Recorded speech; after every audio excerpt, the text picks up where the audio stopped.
problem.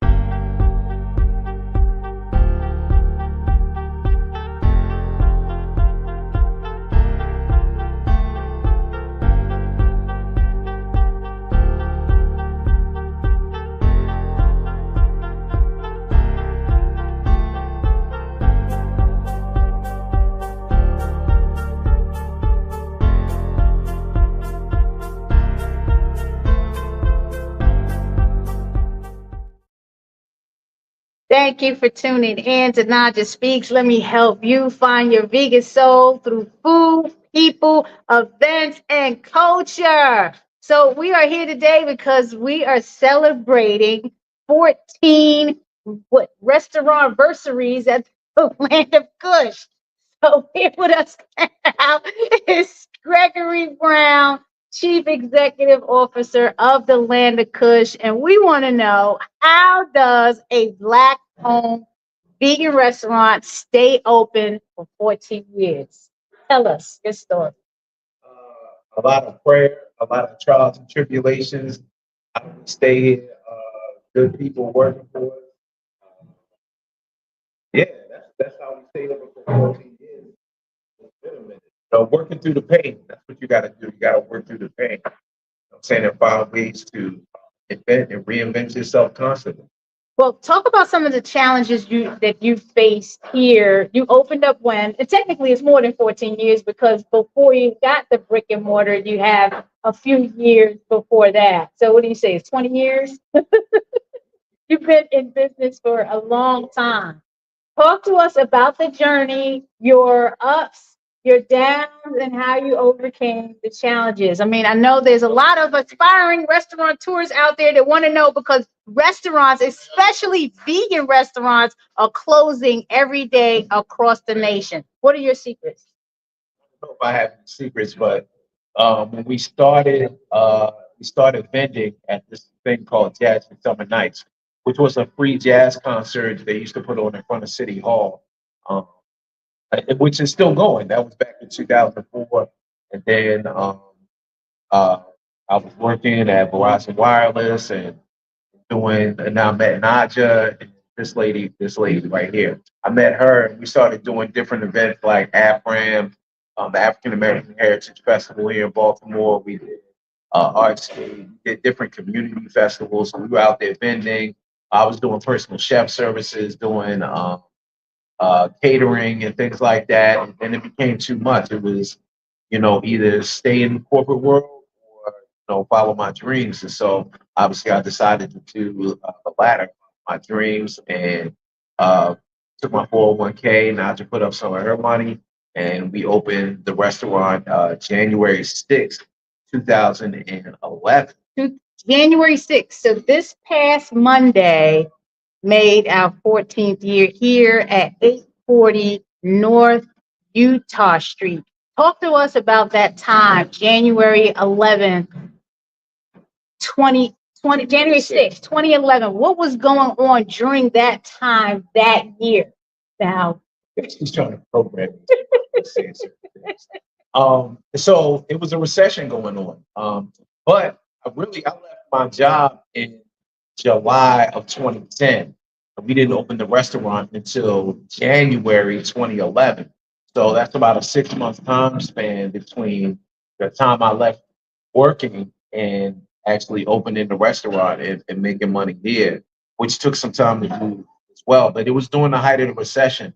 But one of the things that kind of pushed me through, because I had been working on it for a while, really what kind of drove it originally was a church elder came to me when I was working at this other company called MCI, and she said, Miss Willie Mae, shout out to Miss Willie Mae, that she said, write down your questions for God, listen for the answers, and write down the answers. So in doing that, and meditation and prayer and all that stuff, I was absolutely sure like this was the route I wanted to go. By the time July 2010 came around, I was absolutely sure I wanted to open this restaurant. It didn't matter what the economy was. It didn't matter what people said or, what advice they were giving on whether you could be successful or not. And, maybe you should keep your good corporate job. Like, Nah, it was all about following the vision and following the dream and following my communications with the creator and what I was supposed to be doing. So that's how we got to that point and opening the restaurant 6 months later. Ran all the way out of money, had to borrow some money from my All the way out of money. All the way out of money. that was before the door opened. You know what I'm saying? I had to, talk to my uncle and shout out Warren Brown like for helping this young guy get the doors open. And so that's what happened. We got the doors open and we started rolling from there. Uh, and here we are, 14 years later, during the height of the recession back in 2000. Well, it started in 2008, but 2010, 2011, it was in full steam. So that's the environment that in which we opened the restaurant. And guess what role I played in all of this? I got pregnant. What role I play? I got pregnant. Okay, so what role did I play in this? Because it was a very challenging time. As Greg said, we ran out of money. Literally, when we were opening the doors, I was still working for corporate at Verizon Wireless. So I was bringing in probably enough money to barely pay the rent upstairs of the restaurant. But what was going on when the doors opened? What were you going through? Fear and terror. No, not fear, but just excitement. Just looking for that first customer. When you open the door, you like waiting for that first person to walk How in did the we do door. that? Like, how did we just let people know what was going on here? You let people know what was going on here. I don't even remember. What did we do? You did. You did marketing. Well, I guess you both did some stuff. Yeah, you were handing out business cards. Yeah, I was. We're giving you the story. How we lasted 14 years. Okay. I was in front of the store. There's a lot of traffic, so I was walking out to people's cars, handing them menus, telling them, "Hey, we get ready to open this restaurant. I want you to come support us as soon as we open it." I was walking around the neighborhood, handing out business cards, menus, whatever I had, flyers, whatever I had, handing them out, trying to get people in the store to come visit once we finally did open the doors. But Naja was out here doing the real marketing. Yes. I was just talking to people looking like a stranger walking up, stranger danger walking up to him, handing him a piece of paper like a strange Jehovah's Witness or something like that. About a But vegan restaurant opening. that I didn't have a date for when we were going to open. Okay, that's gonna be the good story. And I see a lot of people chiming in. Boy, Blaze, I see you. Yes, you saw me in the DoorDash commercial, Plant Power. The gentleman that worked for DoorDash, Greg, tell the story about how I even got into that commercial since he's talking about it. Thanks for tuning in, Boy Blaze. So the dasher on that particular DoorDash commercial used to work for me at Verizon Wireless. I was a supervisor there. He was on my team. And I guess I said some inspirational things to him. So when DoorDash came to him and said, we want to shoot this commercial, and they asked him for, where he wanted to do it at.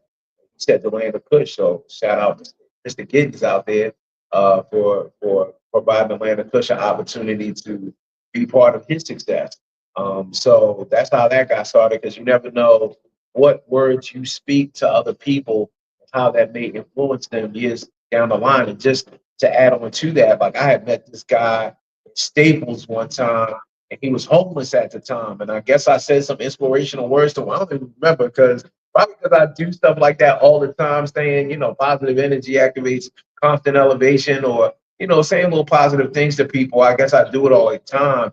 This guy ended up working for Baltimore City and helping the homeless out, Mr. Ellis Lee, and he works in their department to help the homeless out. So he got himself off his feet and on his feet, and got shelter, got married, got a child and a pet, so he living it up. And he reached out to me as soon as he had an opportunity and said, "Hey, we want to do a catering order with you. I don't know if you remember me. You said some words to me in Staples. So I don't know. I say stuff all the time. So, so you never know how your words or your presence may impact other people and in the world. So, keep shining your light."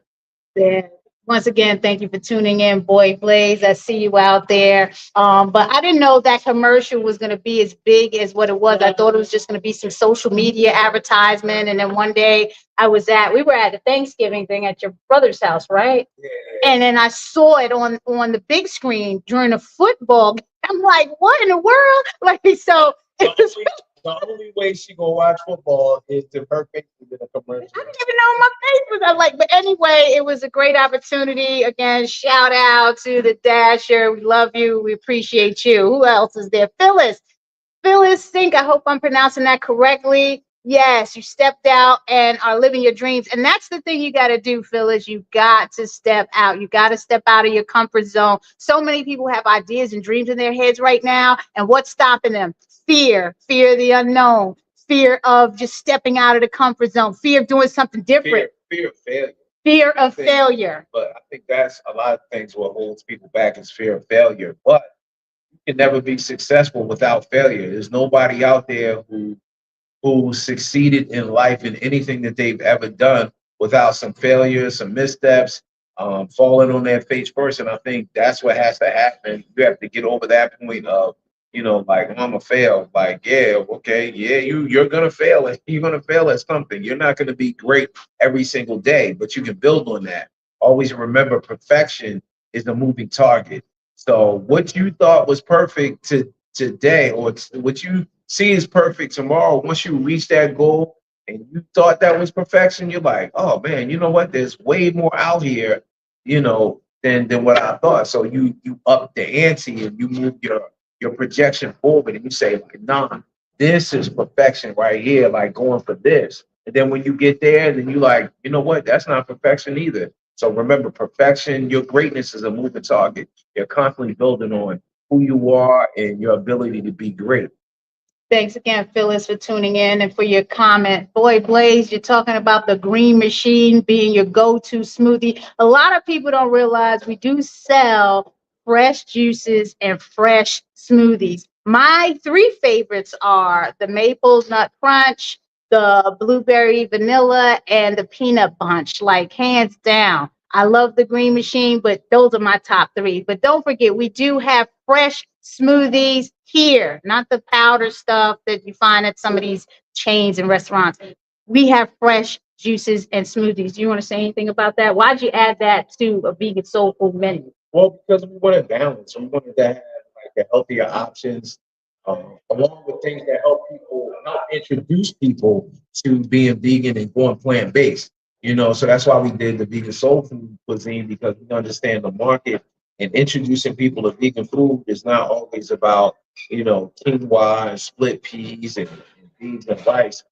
Some people can relate to that, but some people don't. So maybe we do vegan barbecue rib tips, but then also to have something lighter and healthier on the menu. We do raw foods. We do the live kale, sesame spinach, and then we do the smoothies and juices. So my personal favorite is the pina colada's dream, and we add a little mango to that, make it super sexy for y'all.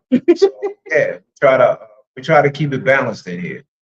And just to give people something else to try. Sometimes people hear the word vegan and they lose their mind and not understanding that fruits and vegetables are vegan. It's not that complicated. So at minimum, you can come in here and get a smoothie opposed to a milkshake with the cow's milk or a soda. Come and get a smoothie. Come and get a fresh. Smoothies are the best big sellers. If you're trying to test vegan and you're not sure about the food, you don't want to taste the food, come get a nice fresh smoothie. I appreciate you, Boy Blaze. Happy 2025, and thank you for the blessings. What else has been going on in the store? So they say the first year is the most important year in the business because it's the year that you're either gonna stay or you're gonna fail.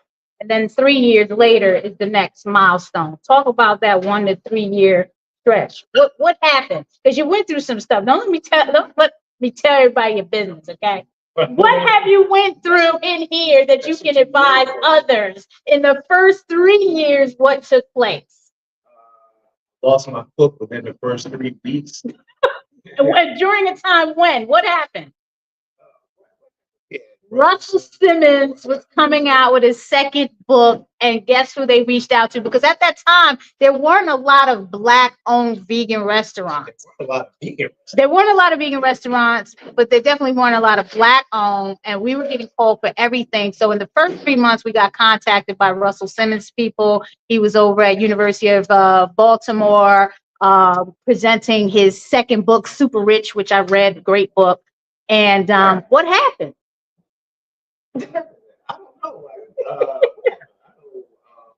I mean, we just put some stuff together for Russell. We didn't know how to serve celebrities. I can tell you that much. I just took some stuff over there. Yeah, but that wasn't just year one through three. That was the second month. That was a month after. That was February. We opened in January. That was February. As a matter of fact, before then, even before that, Professor Griff, Public Enemy, did a slid through the restaurant on a humble. He just popped up in here. So so that began our celebrity journey. And since then, we've had Stevie Wonder in here. We've had Angela Davis. We've had um, Danny Glover. Shout out to Styles P. General. Yeah. Styles P. Has come through and supported us. Carmelo Anthony. Ray Lewis, ton of celebrities. Chili from TLC. Chili from TLC. We've had professional wrestlers in here. Blanco Brown, country music artist, has come through the restaurant. So we've had a Country Wayne. Country Wayne. Yeah, we've had a ton of celebrities come through the restaurant. So we're very grateful for that. So, but that's all throughout the course of it. It was just Chloe and Haley. Chloe and Haley. Before they really blew up, they were still singing background for Beyonce. They were opening for Beyonce. Yeah, it's just been a fun time at the Land of Kush. Fun and challenging because keeping a restaurant open post-COVID, and I got to say post-COVID because pre-COVID and post-COVID are two different stories. What are the most challenging things about keeping a restaurant open? Now, without the people working in the restaurant, you have no restaurant, right? Correct. Can you talk about that? One of the things that I think that we've been really successful at is maintaining staff. You're always going to have turnover, but I think we had some people here for 9, 10 years. And I think that's a good thing because you want people to understand your systems and how you do things, and so you need that consistency of employment to do that. But we've gone through a lot of people, hired, fired, had people, probably close to 1,000 people. I don't know, like there's been a lot of people. I was counting one time; it was getting up to 300 people.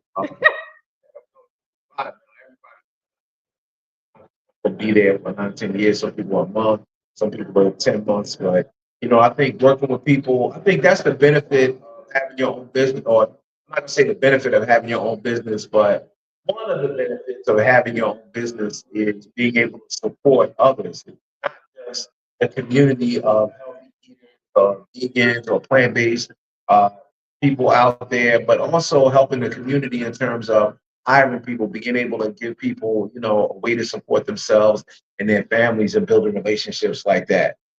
So yeah, so just what Greg says, because he has to deal with all of that. Now, on the marketing side and the public relations side, I know events, keeping the events and creating new events. I think in the third or fourth year, we co-founded Vegan Soul Fest and was able to grow that for several years. And then we introduced Maryland Vegan Restaurant Month after it was Baltimore Vegan Restaurant Week and then Baltimore Vegan Restaurant Weeks. And then now it's the whole month, which we'll be celebrating again in March of this year and in August. I want to get some of the staff up here to talk about their experience because K-Ron's been here. K-Ron's been here the longest. He's right there. You want to stand right there? You want to come up here? Say something, K-Ron. You got to yell because they got to hear you. There goes K-Ron. What's your function here? What has it been like? He's like next to Greg in terms of the cooking, the recipes. He's that. He says he's that. They can't hear you back there, K-Ron.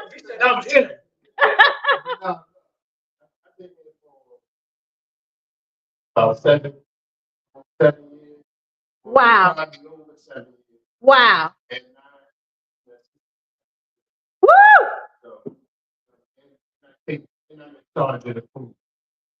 You go to him when it's not consistent. You go see K Ron.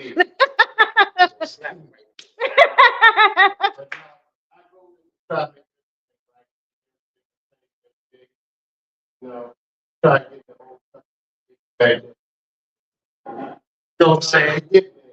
Yeah, and then one day, we're actually going to do something for him. We're going to get him a Raven shirt and make sure that he's a Baltimore Raven.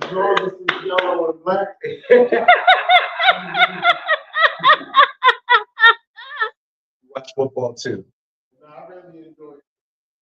Pretty sure. We all have our days. We operate like a family in here. We love, hate each other. Things go on. It could be hot boiling or it could be, crazy cool. But the environment is a family environment. Everyone pretty much can get along and we've had their family members in here working. Yeah, you know what I'm saying? His son comes in here and acts like he's working when he's supposed to be doing homework. Sleep. We gonna work on him. He a young boy. He's 16. Yeah. So we've had family members. Like now it's a family environment. So it's our family and their family. So I love it. What are some of the? That's right, boy, Blaze. Go Ravens. Yeah, I love it. Go Ravens, right?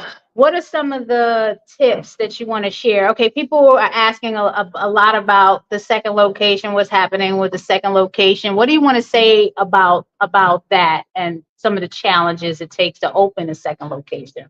Get your money right. Saying I think that's the most important thing. Having all your pieces together. I mean, we're still working on getting a second location, so but it takes time and it takes energy and it takes effort and it takes, all your faculties. You got to pull all your experiences together and, make yourself great and grow. Well, some of the things we're going to be doing down here at the Land of Kush is this week we got some bonus points for our rewards customers. And if people don't know by now, we have a loyalty program. If you're not enrolled in it, you're not going to get the emails, you're not going to get the postcards, you're not going to get the coupons, none of that. So when we start giving out our branded recyclable bag that you can put your food in for being a top customer, please don't complain to us and say, hey, I've been coming to y'all since y'all open. Well, your name wasn't on the list. So you're going to want to go sign up for the rewards program. Come down to the store, scan in, go to the website, landofkush.com, enroll. We are going to be doing a lot of things this month, and that's one of them. You're going to get bonus points this week, and we're going to be reaching out to our top customers, our VIP customers, to give them a branded tote bag. What else do we got in store? Any new menu items? Anything we're working on? New menu items. There's always something working in here. We're going to be doing some Caribbean dishes come. I mean, we already do some African dishes, but we're definitely working on some new menu items. Just to throw out there every once in a while. So we always got a ton of new things, the buffalo nuts or the black eyed pea fritters or the chickpea burger. Chickpea burger is a favorite. Shout out to my brother, Dr. Johnny Graham down there at Howard University. He loves the chickpea burger. Shout out to Shayla. Wow, that's on the way. Ava. So so come down and check it out. You gotta check it out. You gotta see the full menu. We do catering. We're always out in the community doing things, talking to the people. So you got to come check us out. Landofkush.com is the website. You talked about one of the most important things for a business, especially a Black business, whether they're vegan or not vegan, is to stay open. Yeah. I always talk to Greg, we're always open. Sometimes we're not closed. We work so hard. We're open 7 days a week. Talk about the importance of Black businesses staying open, being open when they say they're going to be open. That's the most important thing. Be there when you say you're going to be there. Like, you're supposed to open up at 11, be open at 11. Closing at 9, closing at 9. Saying, like, early on, I wasn't closing. I was letting everybody come in here to my staff. I was getting upset. You know what I'm saying? They were trying to go home. They were here for 8, 10 hours. They trying to go home, and I'm letting one more customer in, and then there's 3 more customers. But the really important thing is to be there when you say you're going to be there. If you're going to be open at 11, be open at 11. Don't none of that. You open at 12 one day and 11 another day and 11:30, none of that. Be there when you open when you say you're gonna be open. I remember we had it was during this time of year when my pipe busted in the back. The water pipe busted because it froze, busted. There was water coming from the kitchen all the way to the front door. People were still stepping in here like, okay, what do you have available to eat? Like, trying to deal with the water. Oh, okay, y'all want to buy stuff. Okay, so that's the great thing is like, people want to support you, but you got to be there. You're supposed to be there. Open when you say you're gonna be there. You're gonna be there. Be there. And I'd add to that and say Google is your friend. Now I know people love the Instagram and Meta, all the social stuff and the TikTok and all that's great, but I don't search for any restaurants or any businesses without first going to Google. So if your business isn't listed on Google, you are missing out. Like people are searching restaurants near me, vegan near me. And if you don't have your business listed, you are losing at that time. And if you have your business listed and your hours aren't correct and their information isn't posted correctly, you're also losing it. I hate going to a business that says they're open and they're not open when I get there. Google is your friend. I'm grandfathered into YouTube because Google bought them out. Please, folks, I love Meta. I advertise a hell of a lot through Meta, but Google is also your friend and you need to use the tool. It's free. And if you want to advertise, you can do that as well by putting a little bit of money up. Google. What else you want to share? Listen to the chief marketing officer. That's what I want to share. I don't know. It's been really great, to be here 14 years. I remember somebody said to me early on, like, once you leave the shore and you can't see the land anymore, then you're a real entrepreneur. And that's a real thing, is that, once you can't see that workplace anymore and become the workplace, it becomes a very real thing, so you got to get out here, you got to hustle, you got to stay on your grind, keep it moving. The other thing I would say in terms of staying open for a very long time is to take care of your health, take care of your mental health, take care of your physical health, take care of your emotional health, take care of your spiritual health. You have to take time for yourself, exercise, do your prayers and meditations, take time for yourself. Can't grind all the time. Everybody says grind, grind, grind. But you can't do it all the time. You can't do it 24/7, but something's gonna sacrifice. So you got to give yourself an opportunity to kind of relax and grow and pull yourself together. And I agree with that 100%. I took, and he tells me all the time because I'm always done like every it's got to be something, something, something. And I've done that for so many years, literally since this restaurant opened, before the restaurant opened, with the events, all that type of stuff. And I took the past couple of years to really reflect on all the work I've done, all the help I put out to folks, all to say, you know what, this year is about me. I'm going to invest in myself. I'm going to chill out. I'm going to sit back. We're going to have a couple of events. I'm going to support some people with their events. And that's how we're doing it this year. I'm going to relax mentally, emotionally, and physically. And I can't wait. And I'm going to take some more vacations and, engage in some more boards, some more board duty. Yeah, no, it's not. It's different when you sit on a board. I'm gonna take on more projects. No. I'm not gonna This take is how I'm gonna take time for myself. No. I'm gonna share knowledge. I'm gonna share knowledge and resources and advice and that sort of thing. But I'm gonna be chilling. So he's right. You got to get your R&R mentally, physically, and emotionally. What can we expect the rest of the year from the land of Kush? What should the viewers be looking towards in the future of the land of Kush? Where's the land of Kush going? Are they waiting for the cookbook? And I think they're waiting for the T-shirts. People be asking about the T-shirts. Well,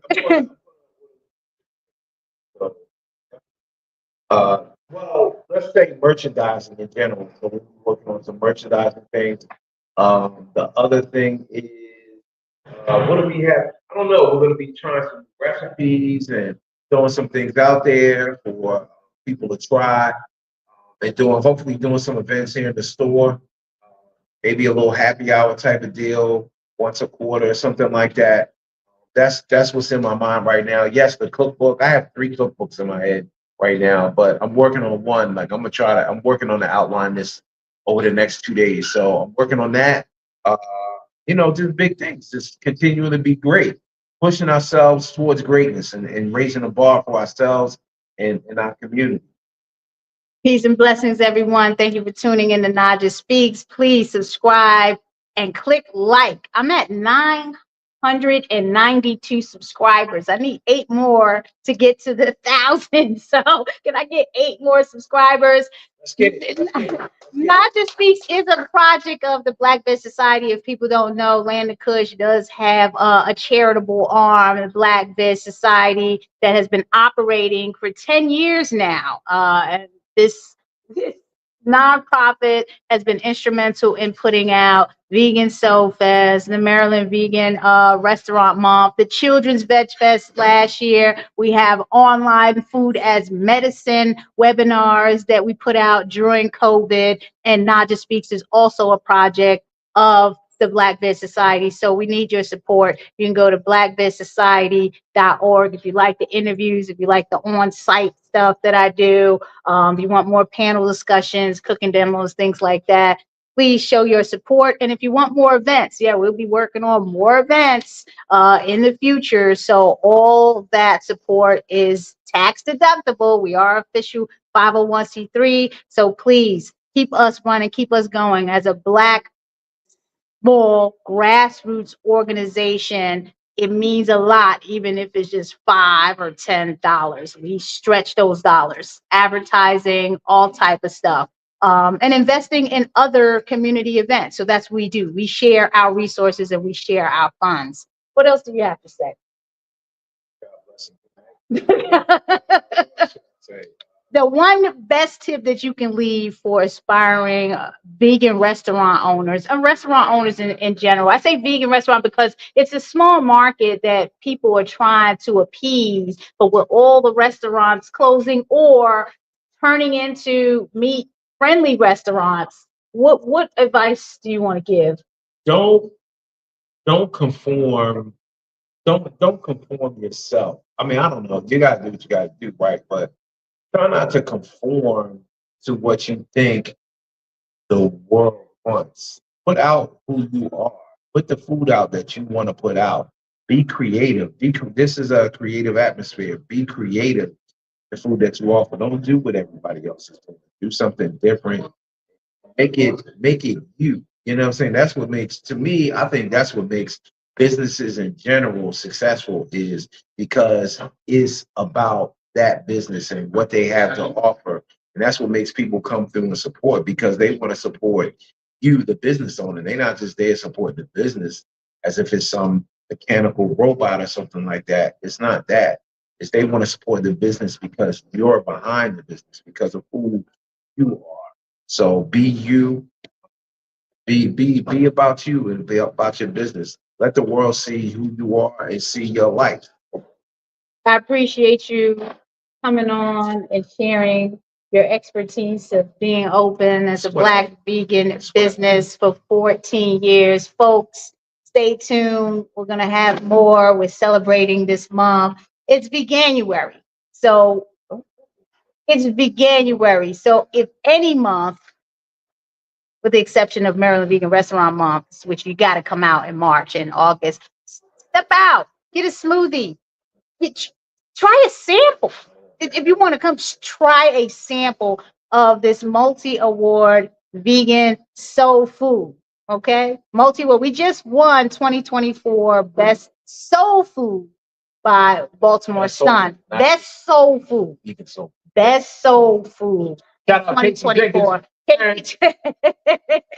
Dark and Blue, Carrot Carrot Cafe. Cafe, and those are our Love friends. We love having all these restaurant friends. We're sending people, all of y'all, many blessings in 2025. We want everyone to succeed. We're all in this together. There's some vegan trade meetings that are going to be happening that started in December. So look out for emails from me about those. There's another one coming up this month. So just stay tuned. Follow us. It's not just about us, it's about the community. We share information, we collaborate, all that type of stuff. So peace and blessings. I love you. Get me to 1,000 subscribers. Subscribe to Naijha Speaks.